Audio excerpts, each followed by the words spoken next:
Seat frames, W210. I got the left and the right side here. Very common issue with these. Under acceleration or braking, you get a clicking noise from the seat. I'll show you why.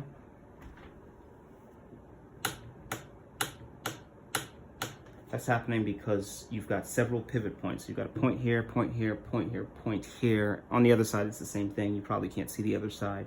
And it develops play. So this is the passenger side, not so bad yet. Let me show you the driver's side. Driver's side's not very noisy, but it's pretty obvious the amount of play at this joint that has developed. Basically, these seats just, the frames wear out over time. Mercedes offered a bolt with an O-ring as a way to resolve that problem, but it just wears out.